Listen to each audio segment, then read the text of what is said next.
Welcome. It's Thursday night. It's the Audible Live. It's halftime of Thursday Night Football. Here with football guys, we have the Chargers are really pulling away from the Vikings right now. It's 21-3, up by 18 points at this point. We've got 2 passing touchdowns from Justin Herbert, hitting Ladd McConkey, hitting Rondé Gadsden the second, and Gadsden probably the breakout. That's the biggest story here that we've seen over the last couple of weeks. We've got Kamani Vidal getting into the end zone. We have the Vikings on the other side struggling offensively, which is really the inverse of what we saw last week with the Chargers, where the Colts just took advantage of the Chargers, and the Chargers were playing from behind that entire game. The Chargers have pivoted without Amari Hampton into the lineup. They came into the season expectation would be what a power run team that wanted to really just run it down everybody's throats. We've seen them transform into a heavy passing offense. I do believe Joe Alt is back tonight, and maybe that's part of the reason why this Chargers offense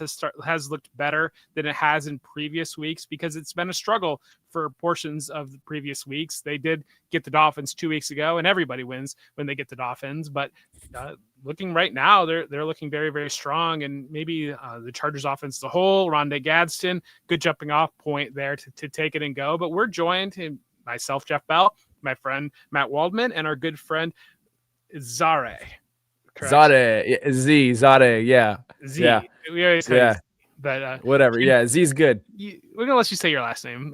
But you're a great friend here at Football Guys too. Yeah. So thankful to have you in here, Z. But let's just look at the Chargers here, and Z, what are you seeing shape up with this offense? I mean, it's really I like what I think Rondé Gadsden's like a kind of like perfect complement to what they want to do versus kind of what Brian Flores does on defense. I mean, Brian Flores likes the blitz, and Gadsden's the perfect answer to a blitz that goes through the B and A gaps. I mean, so it forces Flores to lean off of that a little bit. I mean, they're just running, and you look at what they're doing with Gadsden. It's just pee-wee football waggle type stuff.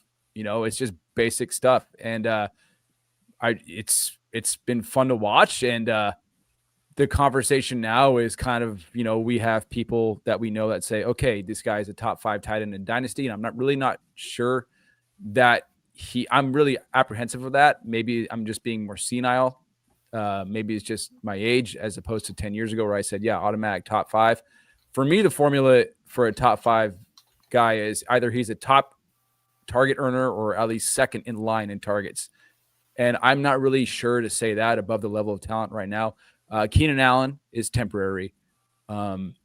Trey Harris is emerging. So there's Quentin Johnson, who has vastly improved. And Jeff Bell, you've been, banging the table for Johnson all off season long. So, I mean, yeah, I guess by this time next year, he's probably second, no worse than third, which could qualify him for, top 5, 6 in Dynasty.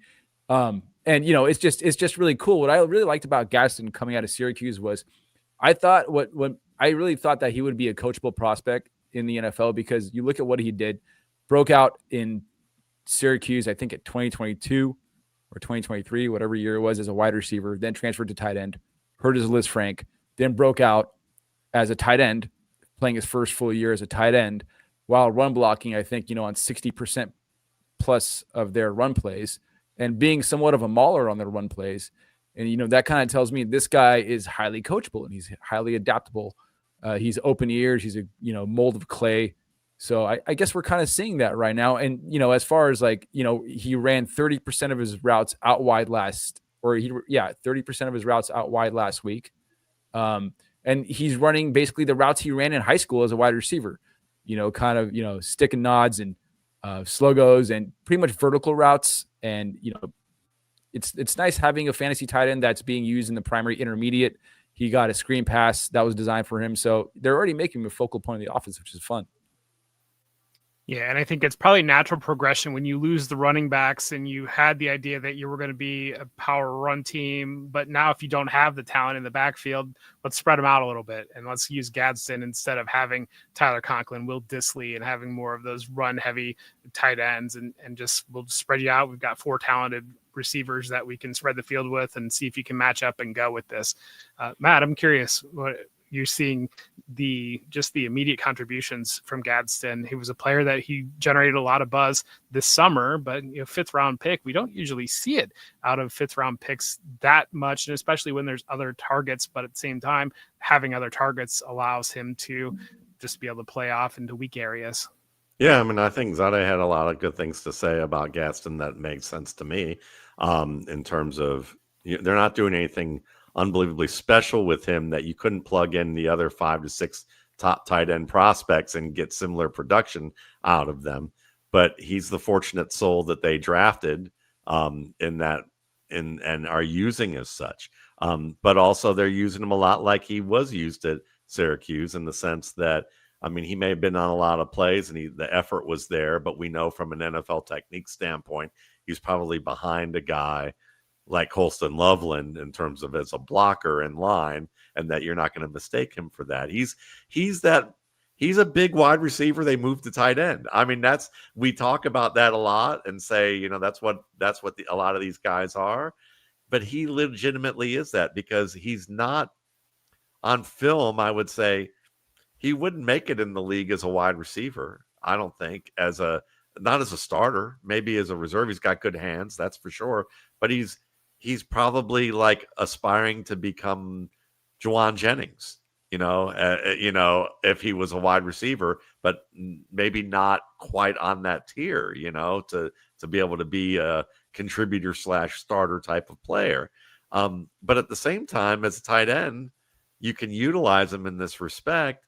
He's quick enough, fast enough, and he's been able to get big enough to fit the role. And that's sometimes what happens is you get these the fear with a guy like Gadsden has always been around, where it's like he's good enough to be partially useful in a certain role, but not good enough to be in that role full time. Like the kid from Rice who played for Houston, Casey, was one of those who was Casey. Yeah, he was a great example of a player that like probably would fit better now as a tight end with everything spread out, and he would have been probably Gadsden, if you ask me. Like he would have had that opportunity. But so the good thing with this is that he's in the right place. He's making plays, and you got to give him credit for that, because a lot of guys come in and overthink everything, even stuff that they knew how to do before. So he's playing well. And I agree with Zade that probably we're going to see, he may be the fourth option in theory right now, but he fits the game plan. He's going to get game plan to be an earlier down option right now. So you roll with him.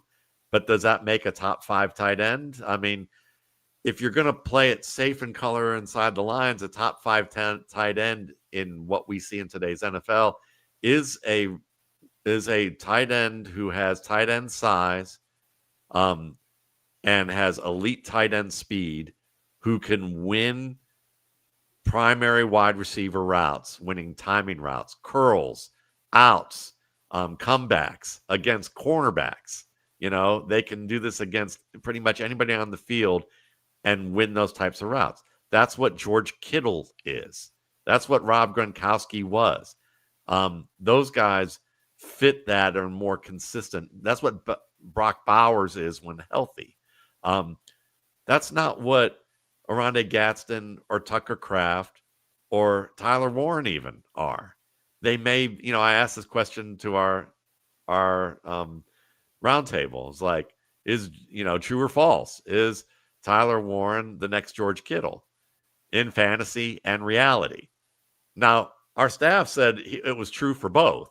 I would argue it's true in fantasy right now because you're looking at results. And it's true in fantasy if you're looking at metrics that might show similarities. But in reality, Tyler Warren is a very good player who's being schemed open, as opposed to, 58 of his 69 yards last week were on plays where they caught the Chargers way out of position and he's wide open in the flat off of play action. And it happens once or twice every game. I mean, he literally had all but 10 yards, 2 29-yard plays come off of that in half his receptions. And he's doing this every week. I would dare say that at least half of his yardage probably have come on gimme plays. Doesn't mean that he won't develop into a fantastic or that he's not going to remain a fantastic fantasy player in the right scheme, which this is right now.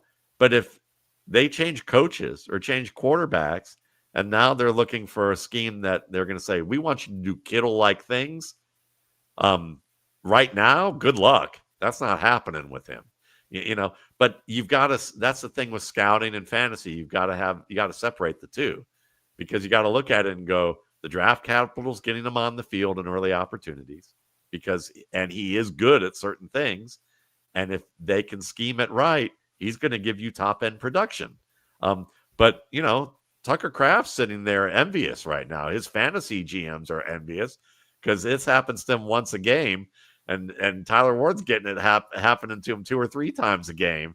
And he's like, I could be top 3 too if you used me like this. And we've got a running back who's on par with Jonathan Taylor, you would argue, with Josh Jacobs. So that's the thing, is like, if you're going to play it safe for Dynasty, he doesn't fit what a top tier tight end is yet.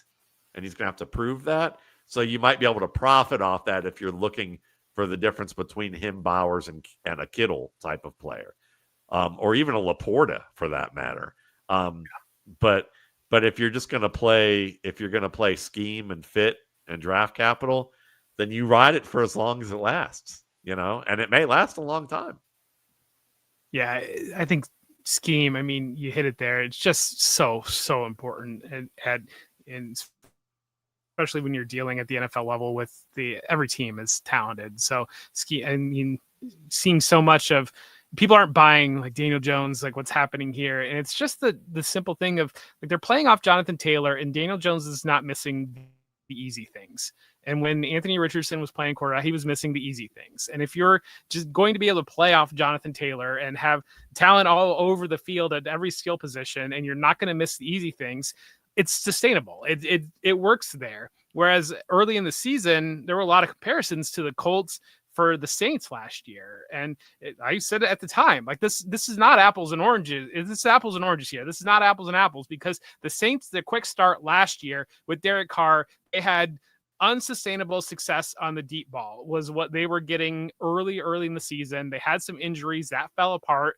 And it's just at the NFL level now, the way the game is played, you're just not going to have success week over week on the deep ball, because defenses are entirely built on taking that away. And so you can hit them quick with it in the first couple of weeks in a new scheme. But once they've adjusted, okay, what's your counterpunch with what Daniel Jones is being asked to do and the Colts offense is being asked to do?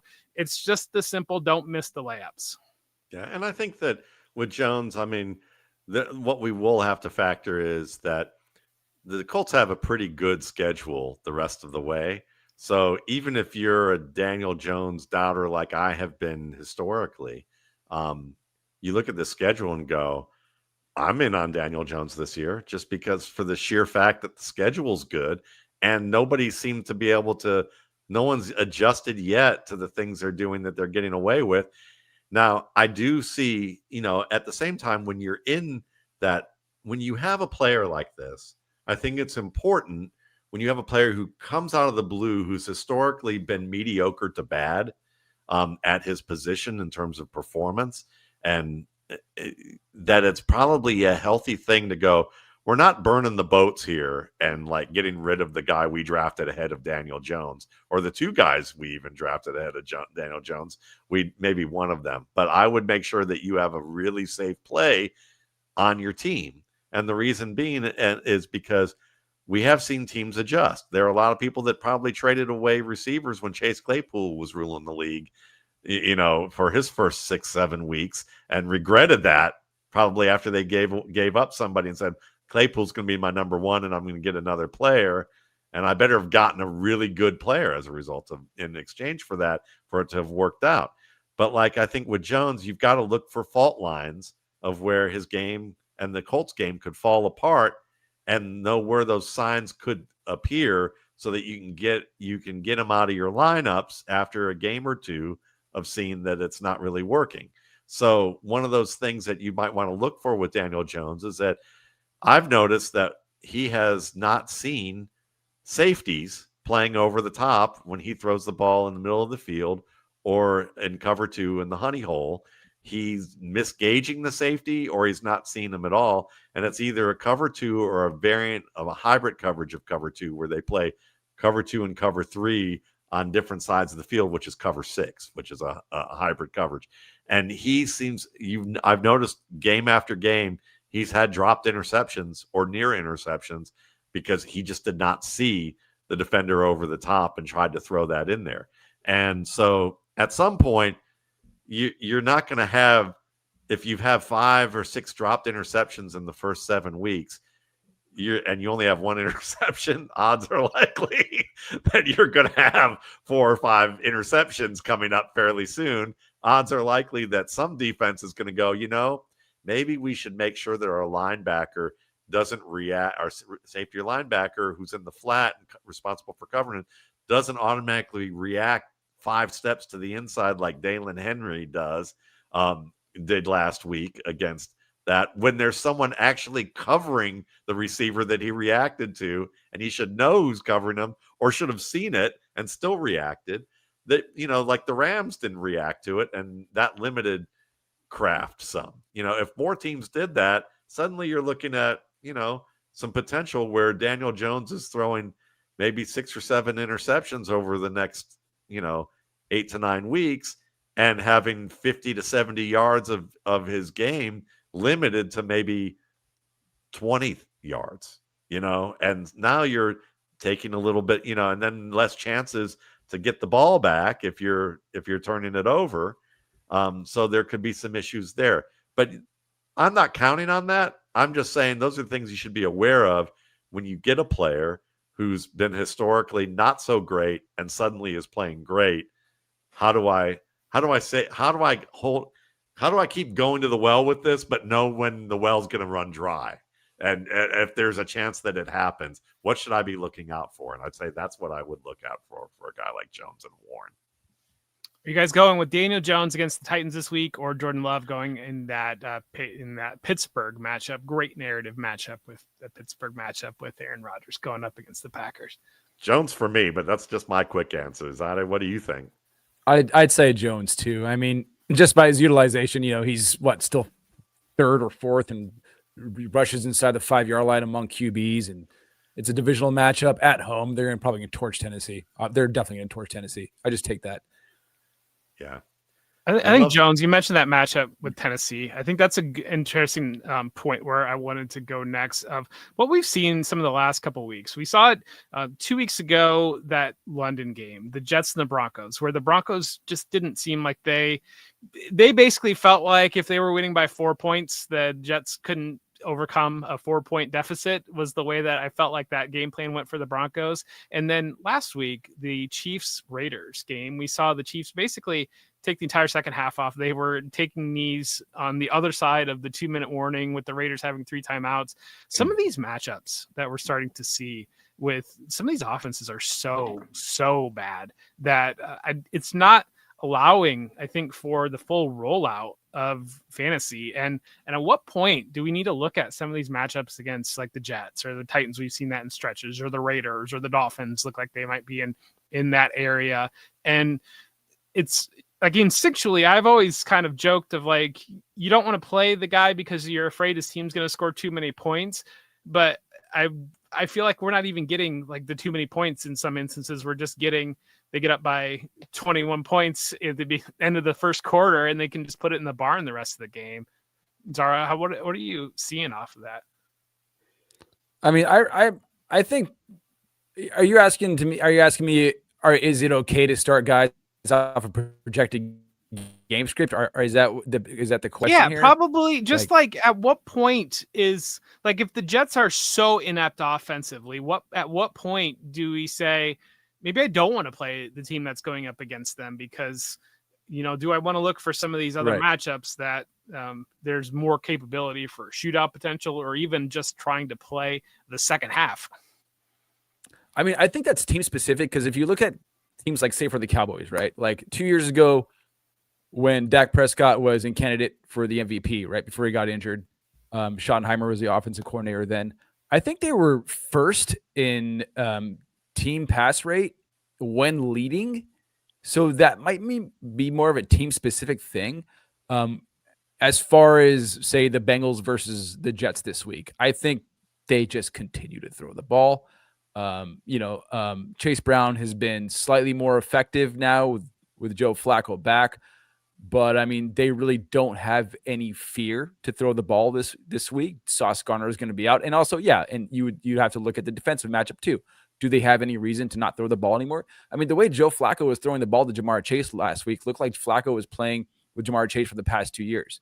It was there was really just great timing there, and I was in awe when I saw like Jamar Chase run like a 10-yard out, or it was a 15-yard, some deep out, and that ball was gone before Chase even turned the corner. And yeah, I'd say more team specific. It just depends what matchup you're looking at. As far as the Colts versus the Titans, there is a little bit more of a fear of that because we saw the Colts take their foot off the gas when they blew out the Raiders at home a few weeks ago. But the EPA and just the overall fluidity and just the seamlessness of the Colts offense right now, it hasn't really been able. They've punted the ball the least amount of times of all offenses this year. I guess I'm pretty sure they punted it for the first time last week. So I'm just gonna bet on the overall efficiency of the offense and take whatever points I can get over Jordan Love right now, who he has a lot of promise, but still somewhat shaky at times. And just the overall offense of the Colts looks a lot better. I really and you alluded to the Chiefs earlier, and this is a little bit, I don't mean to jump off topic too much, but has anybody looked at the Chiefs? Okay.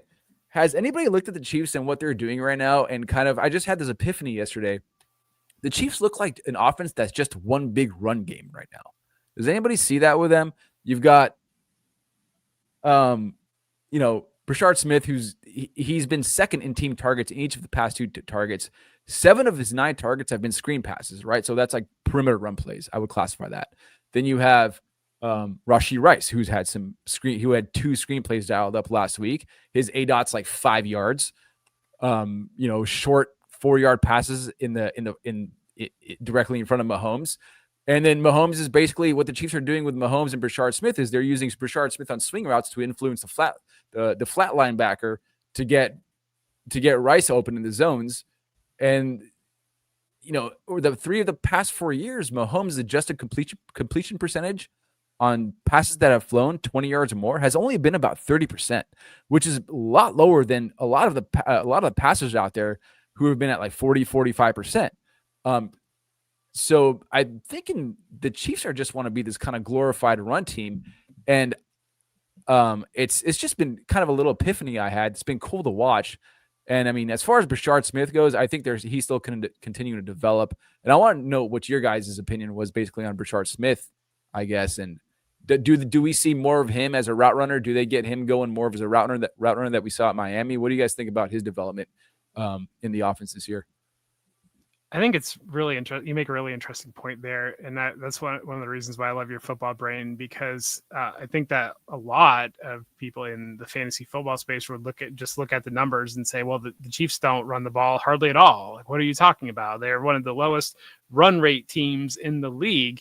But when you spice it all up, and it's like an option offense that they're basically running, I feel like it's like with the way that they work the receivers off of each other. And I talked about with Dave Kluge on our show this week of when I envision the Chiefs offense right now with all the pieces plugged in, I kind of envision Rashee Rice just on that slant, and then having, Hollywood Brown able to clear deep. You're bringing the orbit motion around with Worthy kind of running a wheel on the backside of that. And then kind of, you just got all these pieces that are all moving together, and you've got, Patrick Mahomes is showing the willingness to run and take off with that and just go. And it really does. It's like an evolutionary option offense.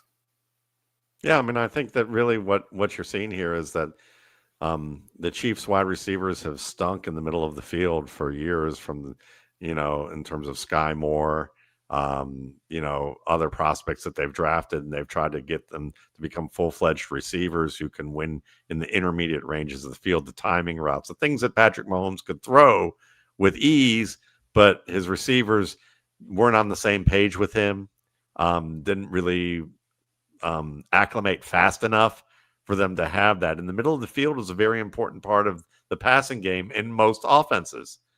So, because that's the part where, as you talked about, Jeff, last week, we talked about what a primary receiver was. It's like the deep stuff for fantasy, that's going to get you big plays and big chunks of yards. The short stuff is going to get you the consistency of volume, but the middle stuff is we need this and we need this now. Well, in a passing game where maybe you don't have guys that you've drafted who are skilled at that part, because that's the toughest part, is running those intermediate timing routes. We've got to adjust. Well, how do we adjust? Well, we're going to have to be trickier about what we do in the short area of the field. And we're going to have to make that short area of the field so consistently gimme kind of money for us that we don't need the need it now intermediate stuff as often. And I mean, even down to the veteran Juju Smith-Schuster, that's what he is now. He's an aging Rashee Rice, and he probably was Rashee Rice, come to think of it, when he was in Pittsburgh.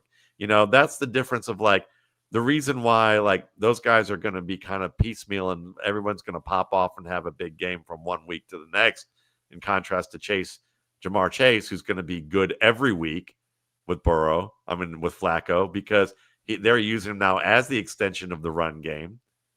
And when they need it in the intermediate of the field, there's maybe one guy or two guys as good as him in the league on those routes. And at very worst, and they can go deep to him too, and then on time, last week, I'm sitting here going, the play I marvel on with Chase was watching him. I don't think it was against Slay, but he drew a pass interference. And it was really like a good 5 to 7 yards before the ball was even overhead that he baited the defensive back into the call, because he looked back, acting like the ball was directly overhead, and then was able to then continue down the field once he drew it from the defender. It was fantastic. I mean, it's those types of plays that make you an unbelievable pro. And I think that with the Chiefs, they just don't have that caliber of a player. Even Tyreek Hill, I mean, he can run some intermediate routes better than people would maybe give him credit for, but he's not a master technician on that level of like a Chase, a Devontae Adams, who we're watching tonight, Justin Jefferson, or even a Lad McConkey, who may not have that level of deep game, as a contested catch, deep threat on a consistent basis is what we get from Jefferson. So I think Zanu's point is a terrific one.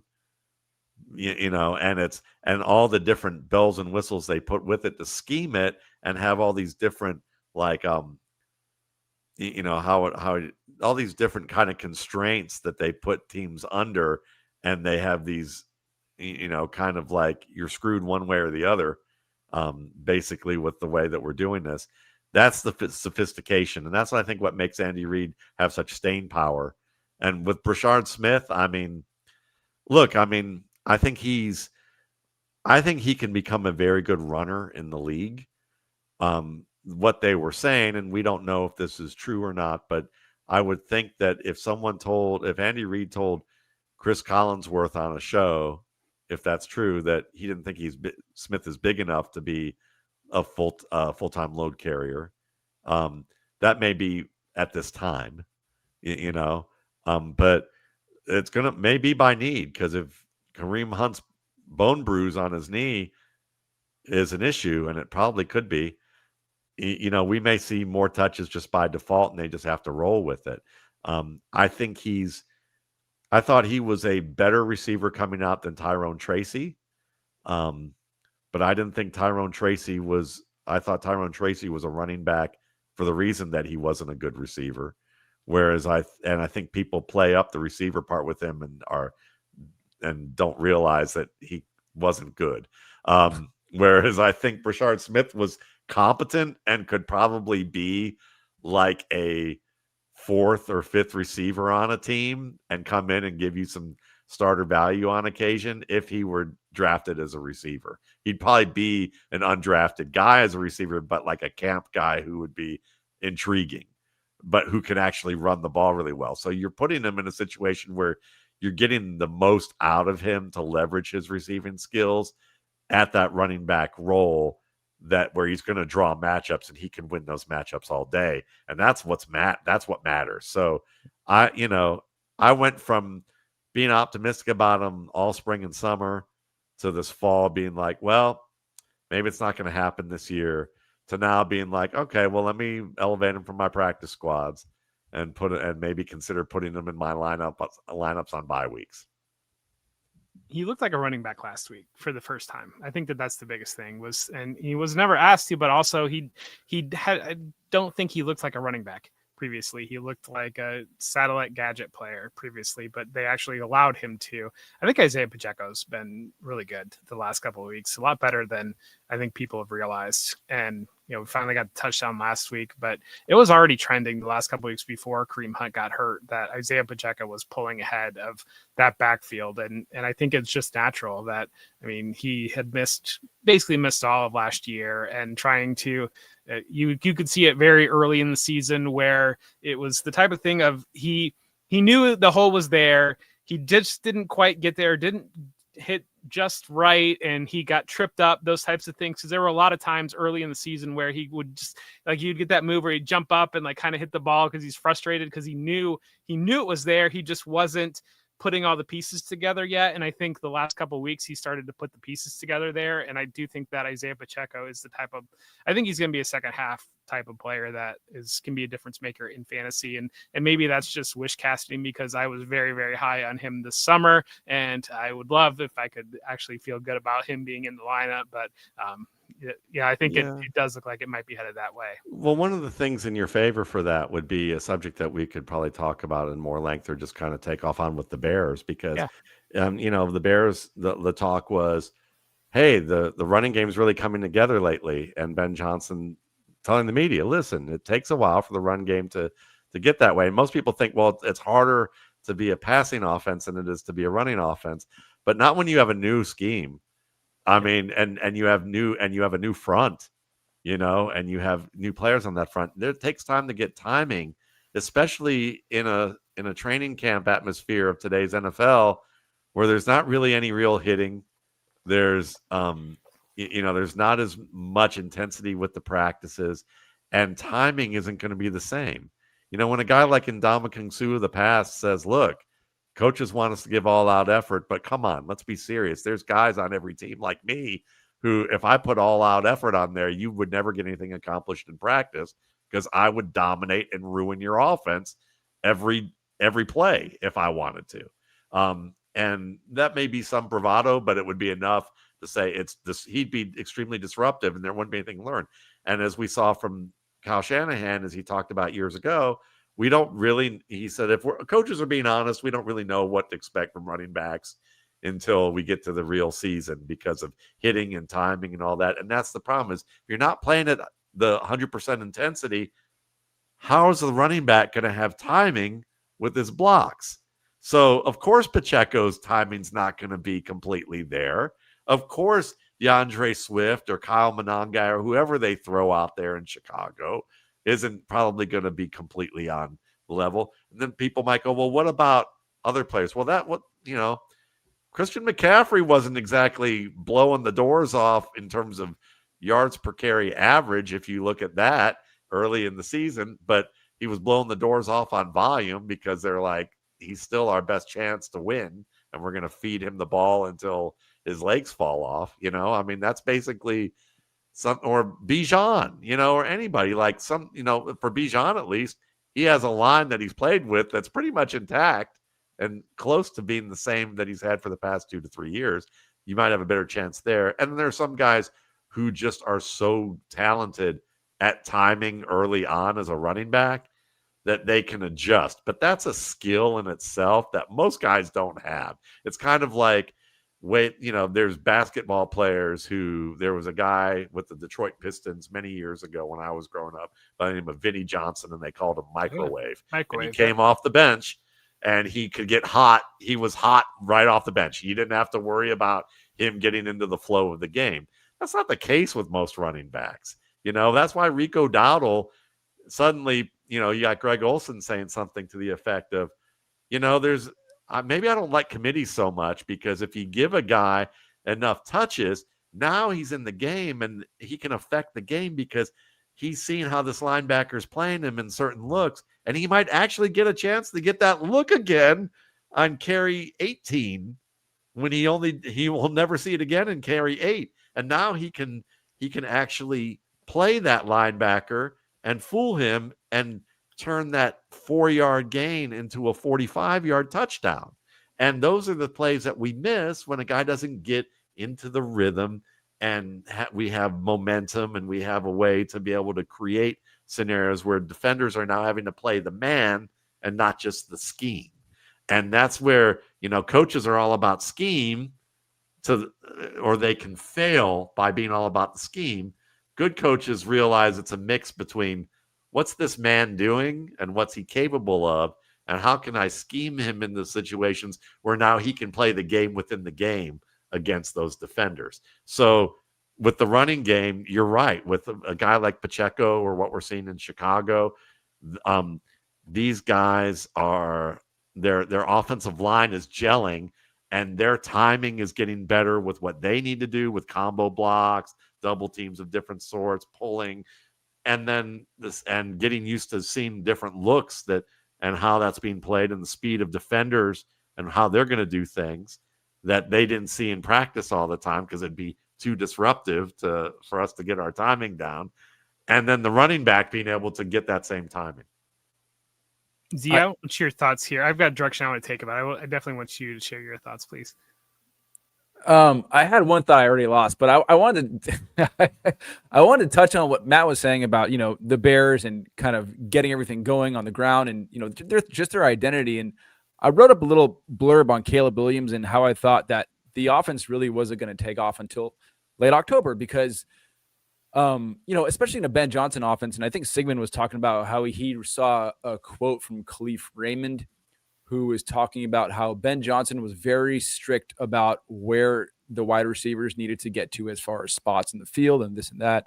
And their head coach right now wanted them to run a little bit more free, be a bit more freestyle. So there is that aspect of it, as Ben Johnson's coaching is a little bit more stricter than I guess most coaches. I wouldn't really know how other coaches coach. But I kind of view like identity. So I was a sociology major in college, right? And identity it's a symbolic thing.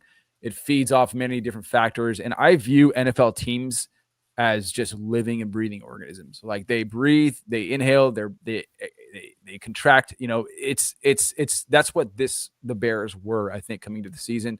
In September, they were a fetus in the offseason, and then they grew and they became this mature thing, and they're still maturing right now. And they're kind of like in maybe late adolescence right now, I feel like.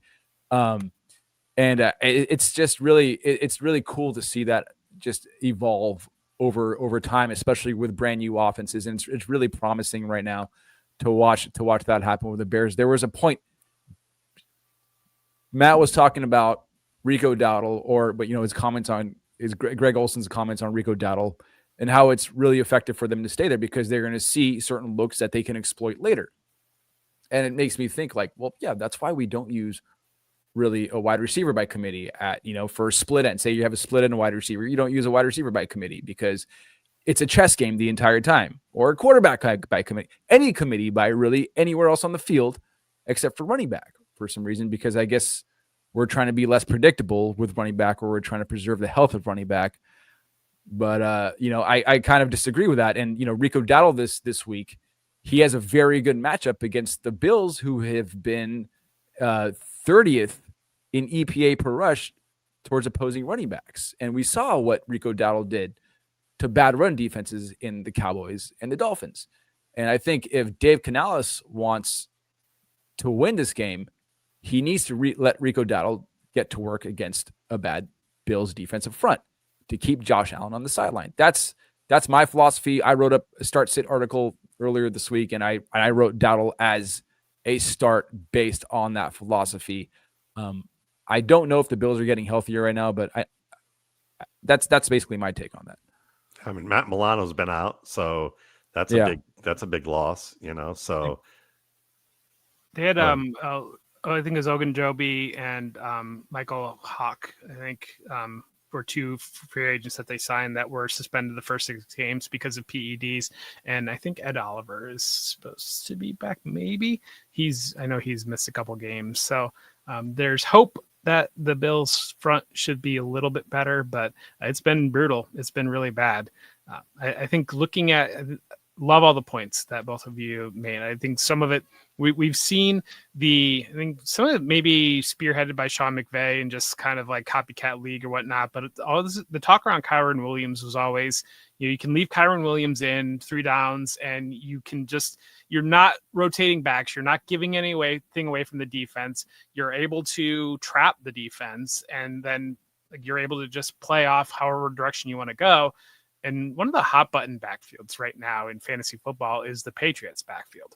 And everybody is hand-wringing about TreVeyon Henderson. What do you do with TreVeyon Henderson? And I thought last week, it's exactly what you're talking about here on this topic, because while they were really rolling with the passing offense and everything with Drake May, the run offense was not there. And you see the Saints performance, they really struggled on the run offense. And I think that they probably looked at that Titans game last week. You talk about matchups. They probably looked at that Titans game and said, we need to get the run going here. And we are going to feed Ramondre Stevenson. We're going to let him get into a rhythm. We're going to let him get comfortable, because we're going to establish the run element of this offense, because that's lacking right now. And I think that when you look at the Bears, when you're installing a new offense, it's like you're building layers. And like that first layer, the first couple weeks was survival, basically. And the survival mode was Rome Odunze is our best player. Caleb Williams, like, just feed Rome Odunze. Let's try to get some wins here, because we get some wins, then okay, like we can start to build on this. We don't have to freak out because we're 0-4, or we're 0-13, like the Jets are about to be. Like, we're able to build that next layer on. And like, okay, we've established Rome Odunze. We've won games. We feel good. We've had the bye. Let's get the run game foundation going. And once we can let's build the run game. We'll focus on building the run game.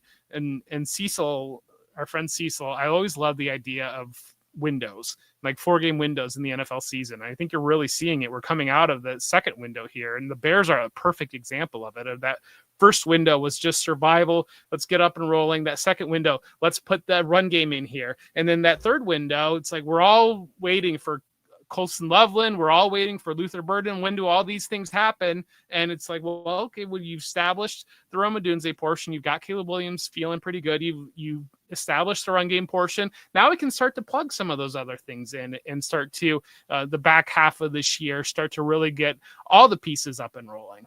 I love those points. And I mean, I think I want to start with just the running back one that Zardes had to say. And what you're following up with is, the logical reasons that have been floated to us about running back by committee have been the prospect of injuries, having different tools in the bag or different clubs in the bag for each aspect of our offense. I'm going to go conspiracy theorist with this. Okay. And because we know that NFL owners have much more influence over playing fantasy football with their NFL teams than they should. And it's a sad reality, like scouts spending 2 years looking at prospects, and then somebody hearing Colin Cowherd say something in the media, and they go, I need to do this, and they reverse the course of what they've paid their scouts and their front office to do for months. And this has happened repeatedly. I've heard these stories year after year after year. So the thing for me is, if you have a mid-level to high draft capital running back with speed, as I've said, speed is the cleavage for, decision makers. They see that low 40 time, and speed's exciting. Well, that one play is going to make a difference, could blow the whole game wide open. That one play, that's all we need. Is he just needs those, I just need 18 inches of daylight, like he's, they remember Gale Sayers growing up, and they're sucking their thumbs and thinking, I'm going to get the next Gale Sayers. When I see this stopwatch and it's below 4.45, they start to get excited. And I think what happens is they do probably exert their power into the game, into coaching rooms, and say, we need to get this guy more involved. We need to have this guy. And coaches finally go, if I'm going to keep my job, I've got to find a way to get this guy in space and feature him. Because I mean, Lord knows we used to watch LaDainian Tomlinson play games with Ray Lewis, even with the Jets, play games with him going, I know you know what I'm going to do, and now I'm going to play I'm going to get you into thinking you're playing checkers when I'm playing chess. And I've seen it over and over with backs like that. But the problem is that because coaches are influenced that they have to do this, they feel like, well, I need to see my high-priced, high-ticket item on the field. They have to give a reason other than, well, Woody told me I need to do this, or Jimmy told me I need to do this, or Jerry told me I need to do this. Because then, yeah, you look like a powerless wimp who has no sway over your team, and your team's not going to take you seriously when that's going on, you know? And so I think that what happens is these guys get put onto the field, and the problem that happens is they'd much rather say, we're feeding this to, and I think Mike Vrabel saw what happened when they traded away his best player for a guy who couldn't catch, couldn't release, couldn't run a zone route, but was valued because he's big, he's strong, he's fast, you know. And Treylon Burks is not really much part of this team, you know, years later because he hadn't learned. But Vrabel's probably like, look, I've had enough of this bleep, you know, and probably him and Kraft have an understanding. And they're like, yeah, I know we got Trevion, but Trevion hasn't looked as good to us. He's not as reliable. He'll get there. You know the drill. Keyshawn Butte was a screw up for us early on, and that wasn't work. And look at what's going on with him. Heck, Ramondre Stevenson, he fumbled in his first game, and we put him in purgatory, and he came back from that. Good players work their way out of mistakes and get back their way back in. And the thing that people don't realize is that Ramondre Stevenson is a heck of a running back. If you give him enough touches, he's going to play games with the defense, and they're not going to know whether he's going one way or the other, and he's going to run through you. He's going to run through you. And in the fourth quarter, if you can get ahead enough in games, they're going to make business decisions with that guy. They're not making business decisions with TreVeyon Henderson. TreVeyon Henderson, in the same way that A.J. Barner will never have a 60-yard play like he did against Andrew Wingard 2 weeks ago, ever again. TreVeyon Henderson will probably never have someone saying, I made a business decision on the underhand of him. You know, that is just not his game. So I think if we were to see running backs treated in the manner that you're discussing, you know, where they would get more touches and volume, we would appreciate that skill more, and we would stop thinking quarter to quarter, like quarterly results that come with, oh, did you see that 60-yard touchdown 4 games ago? That's what he can do. Did they win that game? No, they lost by 25, but he had that great highlight. He's dangerous. We need to get him on the field more, and that kind of thing. And then the last thing I'll say is Ben Johnson, I love your points about him. He's a great manager. And what he's done, why I think he's a top 5 coach already and not going to jump and I feel people will say I'm jumping the gun about that, is that he shopped for the team he wanted to be with. He turned down opportunities beforehand. So, he has leadership foresight to know what's a good situation and what's not. He negotiated in his hiring process to get early round picks under his control, knowing that Ryan Poles has a bad track record and that he was going to at least to shop for some groceries, and he got a compromise with that. So he managed upward to be able to get what he needed with what was most likely still is, on to some degree, adversarial management with your immediate boss. So he was able to get a little bit there that's going to give him and force the boss to prove their worth. He's managed the media, which the Chicago media, like most losing medias, is reactive. The minute they see Luther Burden not stay healthy enough during practice and he shows up throwing ceremonial baseball pitches, they're questioning his work ethic because they think that he shouldn't even be out doing anything but studying the playbook if he's got a sore oblique, or something of that nature. And then when he gets pulled out of practice, or pull out of a rep because he screwed it, he didn't line up right, they report on that.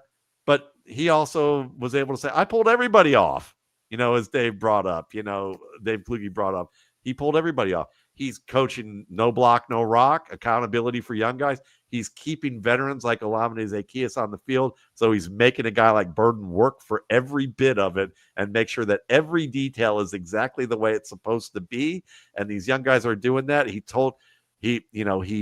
picked Caleb, and Caleb wanted to be coached hard, and he's coaching him hard. And he's coaching him hard in the public. He's coaching him hard in private. Caleb doesn't care. They're trying to win games.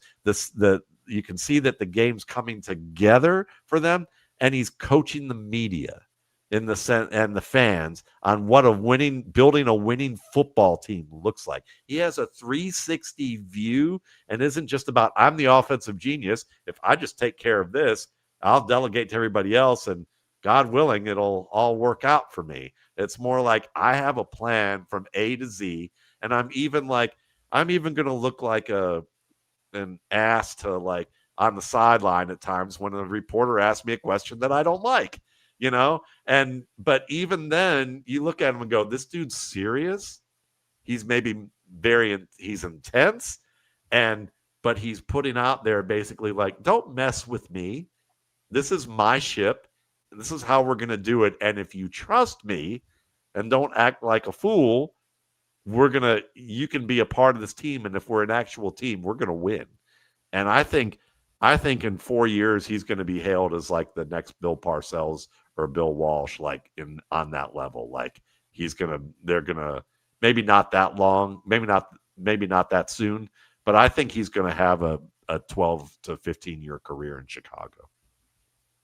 I'm a big believer. I think it's very difficult to win NFL games, and I try very hard not to criticize usage and personnel when a team won the game, because it's a hard thing to do. But if you lose and you're throwing the ball to Ty Johnson and James Cook is sitting on the sideline the entire fourth quarter, and or Arthur Smith in Atlanta, if you're losing and you're splitting carries 50-50 between Tyler Algier and Bijan Robinson, you better believe I'm coming through for your throat, because you got to use your guys if you're losing the game. But if you're winning, do whatever you want to do. Yeah. I mean, it's one of those things that for him, he has a little carte blanche right now to room to ramp up.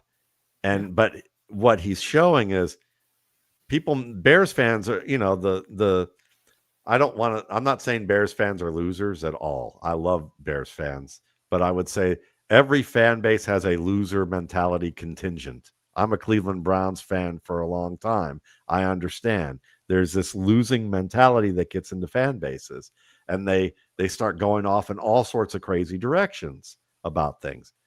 But, when they're like, oh, well, I'm worried about Caleb because we're able to run the ball successfully, but he didn't get off to a hot start after we dominated the Saints. You're not thinking about, there was a 4 or 5 play span where they blitzed and overwhelmed the Saints, and basically ended the game with an interception there, from Byard. And then, and a couple of sacks with Kyler Gordon back, and then with Jaquan Brisker sacking. And they were doing it through Alvin Kamara, which is uncharacteristic, as he's a good protector. You're not thinking about that. You're not thinking that DeAndre Swift went from a guy that needed directions to a hole to suddenly being very good with what they're asking him to do. And Kyle Monangai is looking pretty good when they put him in too. And the run game's getting up to the second level consistently. The wide receivers are all blocking. They all are sticking to their man and playing with intensity. We're not going to talk about that. We're not going to talk about we won the game handily. We're going to talk about Caleb. Instead, you should be talking about all the times that it was up to Caleb with nothing there to get this close to winning when there was no structure. He had worse structure than what Cam Ward probably had before they fired Callahan. But, now that they can run the ball to win the they can run the ball to win games or to ice games, that's a bad thing, because we didn't get the hero quarterback stuff. I mean, again, loser mentality on display. Nothing's good enough. Waiting for the bottom to drop out. I'm worried about this. This is bad. This is bad. Instead of looking at it and going, this is a great sign, because all the good teams, have, often have a balanced offenses where you don't have to lean on just one guy. So that's when Isaiah Pacheco goes off and plays well, do we go, well, Patrick Mahomes, I'm not sure whether or not maybe he's lost at some, we don't do that. We go, Isaiah Pacheco had a good fourth quarter. There's definitely a segment that literally just the last thing that you saw is, the most severe reaction to just the last thing that you saw. It's exhausting, but yeah. Do you got any additional thoughts? Any other directions you want to take? No. Anything? I've been thinking a lot about, Matt, you were talking about Caleb Williams and, over there in Chicago. And I'm thinking about what CJ Stroud would look like in that offense if Caleb Williams was on in Houston. And I've just been feeling really bad for CJ Stroud. And I, in that offense, I'm seeing he still looks really good. He's making the most he can right now. And this week I've been thinking a lot about his counterpart or his teammate, Jalen Noel, who I think is going to get a good look.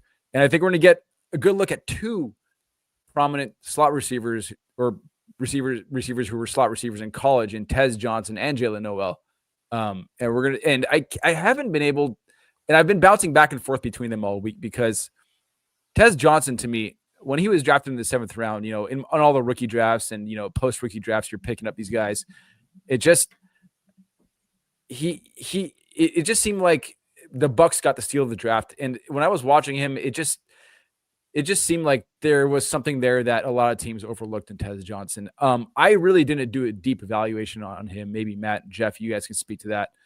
But it just watching a few of his plays in the open field, the way he moves in space, just felt like there's something more to this guy. And a lot of teams, I feel like, really overlooked it and just kind of blew it with Tez, who's already shown a lot of great flashes. And Jalen Noel, I was looking at his metrics. I was working on his player profile, and I classify my receivers, all my rookie wide receivers coming in. Is this guy a slot? Is he a hybrid? Is he a split end? Is he a flanker? And I put Jalen Noel as a flanker, or as a slot.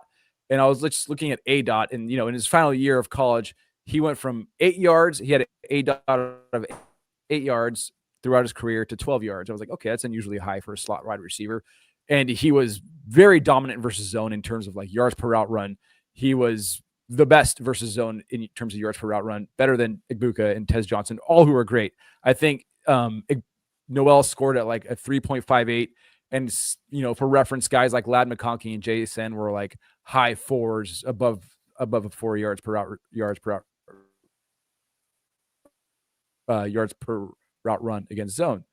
And here he is in week 7. Nico Collins gets a concussion. Here comes Jalen Noel. And I was looking at his performance in week 7 on a metrics scale. His ADOT was at 19 yards. His average depth of target was at 19 yards. So that seems like, okay, he's doing it again. He's going to be this high ADOT slot wide receiver. It's small sample size, but there's a parallel there. And then yards per route run. Here he comes again. 3.5 yards per route run. He was first in yards per route run among slot wide receivers in week 7, albeit in less than a quarter of play. First in ADOT.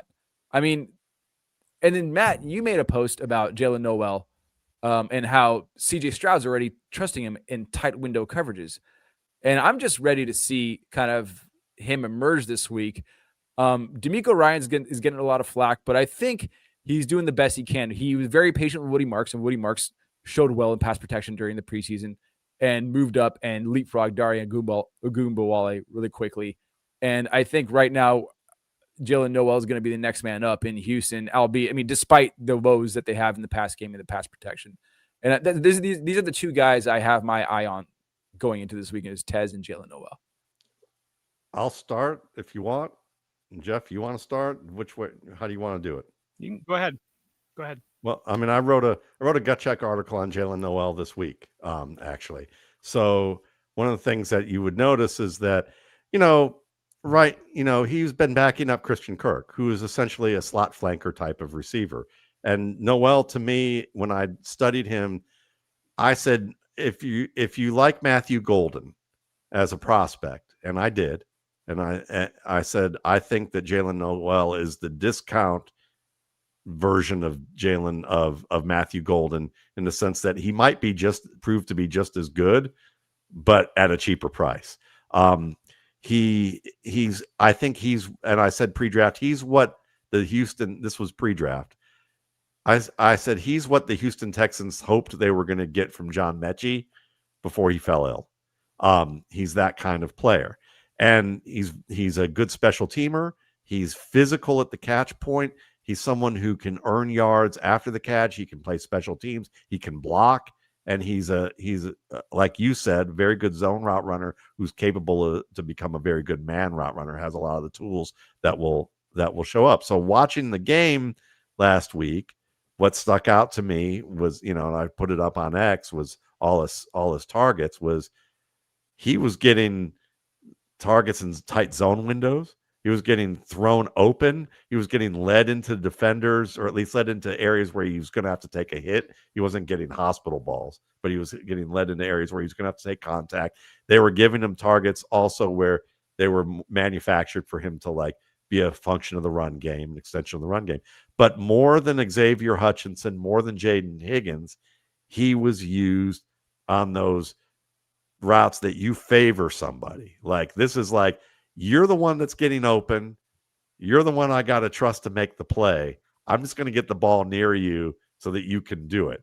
Whereas with Hutchinson, either they're going to throw him a fade, a screen, or some manufactured play near the low red zone.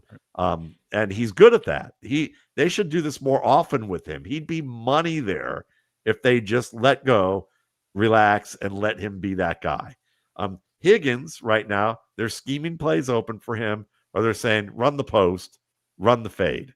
And he has great hands technique. He catches the ball well, but he's not winning separation just yet right now against defenders who are playing him tight.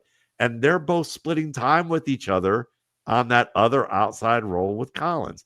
And they're getting about twice the number of snaps as what Noel was getting. And even in the last week, they were out snapping him, but his plays had a ton more gravity or gravitas to them in terms of what they meant and the types of throws and targets he was getting and the plays that he was making off them. So with, they're still going to be splitting time to some extent, but now with Collins gone too, they're still going to get their snaps, but they're also probably going to be occupying roles that are harder to win, as opposed to Noel, who's going to be in the same role he's been, which is slot, and occasionally some flanker looks. He's going to get the more plum matchups. So I'm all in on him. I've added him to teams where I can find him, or I've taken him off practice squads and put him in the lineups this week as a excellent short-term pick. And then he's probably going to recede back into the background when Christian Kirk comes back, but he's a terrific dynasty stash. And Tez to me reminded me of a player from a long time ago when I was growing up by the name of Ice Cube McNeil. His name was Gerald McNeil. He weighed about 155 pounds, and he played for the Cleveland Browns, and he played about 3 or 4 years, and those first 3 or 4 years, he was a Pro Bowl or All-Pro kick returner. And he played, and now we need to remember, back then, that was when the NFL's rule book was the land where time forgot. It was basically controlled violence on the field. And it was, big hits and spearing and lots of punishment and damage inflicted on people. And if there is an era that we would question having an 155-pound guy playing wide receiver and much less punt returner or kickoff returner in that era, it would have been him. And he was literally a Pro Bowl or All-Pro player for 2 or 3 of those first 4 years, and doing it well. And when they used him as a receiver, he he was very good. And Johnson reminded me of that. And I thought, because people were always talking about he's too small, he's too light. And I'm going, if there's any executive who's got gray in their beard in this, in this league, or has a good memory, they're going to look at this kid and go, let's watch this film and see that he's fearless over the middle, that he also understands how to transition tightly. A lot of receivers who people love, like Garrett Wilson, or before him, Marquise Lee, they're very good and very talented. But one of the things that they had to work on was tight transitions after you catch the ball. It protects you. It gets you yards downhill. You end up taking fewer hits than you actually think you do because you're so efficient. And Tez Johnson already had that in the bag, and he could take the hits if he needed to. So I agree with you. I think he's an underrated player in that respect. He's still going to have to overcome the size, issues that team biases that teams are going to have, and they're going to have them just in the same way that, there's a lot of different weird biases that teams have, but he's someone too. I recommended last week in my replacements column as like, this is a guy you might want to preemptively add him, just because he's probably going to give you some big plays. Even if you don't start him, you might get value out of him just for the fact that his value is going to rise and you wouldn't have had to bid for him, and you can get at least a big play a game out of him. Tank Dell is the name that comes to kind of like he's CJ Stroud, he handpicked Tank Dell, and I feel like he's basically, we hope that Tank Dell is able to get back healthy, but that was a pretty devastating injury that he had last year. And to me, Noel seems like the guy that plugs in for Tank Dell there. One of the things you talked about when you're looking at prospects and kind of putting them into buckets, and I think one of the things that falls short in too much of an analytical mindset of looking at prospects and looking at receivers in particular is like slot only college guys, I feel like have it just doesn't work. Like if you're a slot only college guy, I feel like the path to NFL is very, very difficult just because the slot is such a valuable role in an NFL offense. And if you don't have any ability to win outside, I think it's really tough to go. Like Xavier Restrepo is the guy that's come into my mind. And I remember last year at the beginning of rookie draft season, people were taking Xavier Restrepo at like the beginning of the second round. And I was basically, what are we doing here? Like this guy's not, I didn't think he was going to get drafted, and he didn't get drafted. And I think that when you look at Tez Johnson, when you look at Jalen Noel, they have the ability to win outside. Despite their size, despite questions about athleticism, whatever, because of their technical ability, just because of what they bring in their game, they can win outside. And I think that looking at Emeka Egbuka, there was a lot of talk around him about like viewing him only as a slot player. And I think that where maybe the analytical mindset or just maybe like some of the struggles that fall short in prospecting is looking at what a guy did in college and just like pushing that forward. And Egbuka played in the slot at Ohio State because, well, he's a very good receiver. That's a very valuable position. So they put him there. That didn't mean he couldn't play outside. That didn't mean he was stuck in only being a slot receiver. I mean, they Jeremiah Smith outside, who's the best receiver in might be the best receiver in the world right now outside of Jamar Chase. But I mean, very, very young, a lot to learn, but like he could be headed there very, very soon. And so you've got him outside. You got Carnell Tate, who's going to be a first-round pick, outside on the other side. So, of course, Emeka Egbuka was only going to be in the slot in that receiver rotation.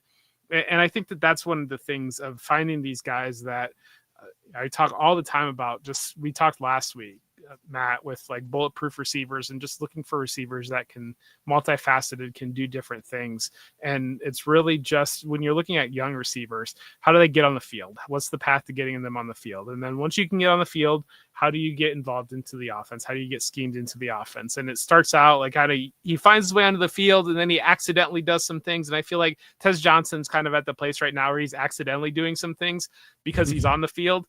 You can't accidentally do anything if you're not on the field. So like that's where it starts. And then once you start to do that, then you're purposely doing some things. So then you're schemed and you're purposely doing some things. And it's just natural progression. And it just the way that receivers develop. And I think it's really great call out on Noel, great call out on Tez Johnson, just some receivers that and they've accidentally found their way on the field. I mean, if Tampa was completely healthy, Tez Johnson would not be on the field. If Nico Collins and if Christian Kirk were healthy, Jalen Noel would probably hardly be on the field.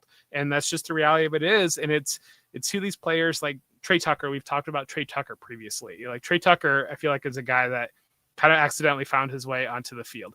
I think Alec Pierce is an example of a guy that if Adonai Mitchell had put everything together and came in, Alec Pierce had a really rough start to his NFL career. And if Adonai Mitchell came in with that draft capital and everything was clicking, ready to go, and having Josh Downs, having Michael Pittman, Alec Pierce might not have gotten onto the field. But now that he has, he's a major staple in that Colts offense. He's going to be a free agent, and I think he's going to probably shock some people with how much he's going to get on the open market, because some desperate team for a wide receiver is going to go after him, I think.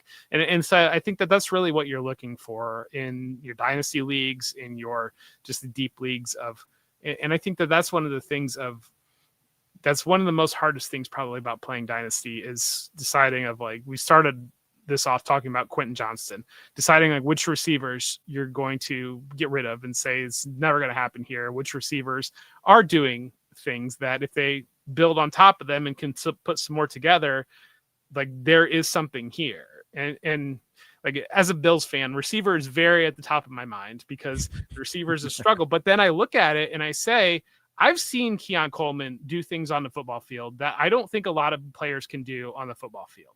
And I've seen Khalil Shakir look like he could be a very valuable receiver on an NFL field. And so in my mind, I understand the separation metrics and all these different things might say that these guys are horrible. I've seen them do things on a football field that I think are high level things that NFL receivers do. So I really struggle to put it on the Bills don't have receivers, because I think like if you're asking one player to just do one thing, the defense knows you're asking them to just do one thing. And like for a guy like Keon Coleman, who you're just running back shoulder fades basically, or like 9 routes, that's really hard to get separation. I feel like when you're just, the defense knows you're basically doing like 1 or 2 things. That's going to be hard over time to have a high separation score. It's just marries. We talked about scheme and marrying scheme and being able to utilize the talents of players, and all of that flows through. And so I think that that's all just great things to just keep in mind as you're looking. We're starting to look at rookies more and more for next year for prospecting, starting to look at rebuilding some dynasty squads and some maybe directions that you can go off of that. And we talked about the development of Rondé Gadsden and all of those types of things. Fantastic show here tonight. But we're going to head on out here. We've got the end of this Thursday night football game, but I do want to give Z an opportunity to maybe tell people where to find you. We thank you so much for being here tonight. We really appreciate you, valued member at Football Guys. Love talking football with you. And we started out before the show just talking life, and it was great talking life with you too. Yeah, I mean, thank you guys so much for having me on. I've been listening to this show since 2012 or 2013, and this is like a pinnacle moment right now for me. So thank you so much. And Matt has always been a big inspiration for me. Matt's always been generous with his time. I DM'd him, asked him for advice. I remember a long time ago, I asked him, hey man, what books are you reading? And he sent me a bunch of different titles. And I have, R4 by Dub Maddox here. I have a bunch of books you recommended, and I've read them all. Jeff, you're one of the smartest guys in the space. And listening to you guys talk, this is like a higher learning of football. Really. Like I feel like I'm just learning a lot, absorbing a lot from you guys. And, just thanks for having me on. Well, thank you. You contribute so much to the community, and you contributed, and you continue to contribute to the site. And, and just, you can see why. I mean, I think anybody listening can see why, we have you on, because the work that you're doing and the insights that you provide is great. And you started off as a part of this community. So it's a good indication too of the community that we have and the type of, conversations that people want, so we appreciate you.